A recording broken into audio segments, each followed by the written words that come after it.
Très bonjour, très chers frères et sœurs. Merci de me recevoir chez vous. C'est encore une fois votre frère, le frère Raphaël. Nous sommes en train de partager sur ce que la parole de Dieu va produire dans nos vies. La première des choses que la parole de Dieu produit dans la vie d'une personne, c'est la nouvelle naissance. Nous naissons de nouveau. C'est la condition pour devenir à fond de Dieu. C'est la condition pour devenir membre de la famille de Dieu. C'est la condition pour devenir citoyen du ciel. C'est la condition pour appartenir au peuple de Dieu. Alors, si tu n'es né pas de nouveau, tu ne peux pas appartenir au peuple de Dieu. Tu ne peux pas devenir membre dans la famille de Dieu. C'est pour cette raison, c'est Dieu lui-même qui a établi cette condition. Il faut naître de nouveau. Alors, la question est de savoir comment je peux naître de nouveau. Alors, la première chose qu'il faut savoir, c'est que le message de la repentance, alors c'est la clé même pour vraiment naître de nouveau, est que nous devons nous repentir. La repentance est la clé pour devenir un nouvel homme, une nouvelle femme, être né de nouveau. Alors, le message de la repentance est le message central de la Bible. Malheureusement, aujourd'hui, c'est très rare d'écouter les gens prêcher sur la repentance. D'ailleurs, à mon temps, quand moi je suis devenu chrétien, ce qui faisait vraiment la force de l'évangile est que les gens se repentaient et venaient donner témoignage des choses que ces gens-là avaient faites avant qu'ils deviennent chrétiens. Alors, c'est ça la repentance.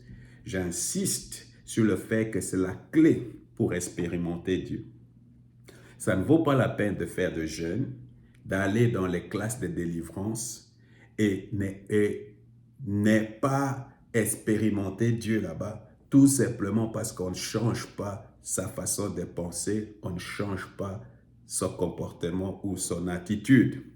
Alors, la Bible dit que si tu veux vraiment expérimenter Dieu, tu dois te repentir.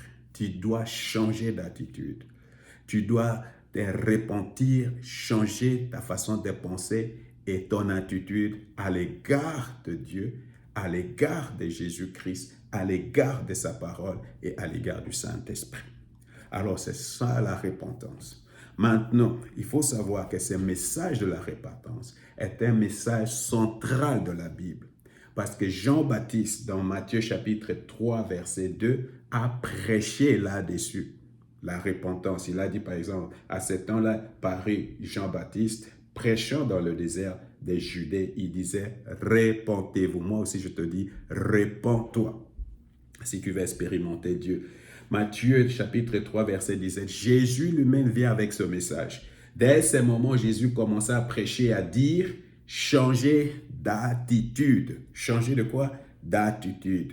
Alors, car le royaume des cieux est proche. Quand vous lisez dans les Actes des Apôtres, chapitre 2, verset 37 en 38, après avoir attendu ce discours, quel est le discours? Il prêchait, c'est Pierre qui prêchait, ils eurent les cœurs vivement touchés et dirent à Pierre et aux apôtres, frères, que ferons-nous? Voilà, tu écoutes cette parole et tu te poses la question, qu'est-ce que je dois faire pour devenir à fond de Dieu? Qu'est-ce que je dois faire pour être délivré? Qu'est-ce que je dois faire pour être sauvé? Alors, la réponse, ce n'est pas de se sentir malheureux, commencer à pleurer, avoir un remords, des choses comme ça. Parce que c'est souvent, quand on parle du péché, c'est la réaction souvent. Les gens commencent à avoir du remords, les gens commencent à avoir de la culpabilité, les gens commencent à se sentir mal à l'aise et des choses comme ça. Ça, ce n'est pas la repentance.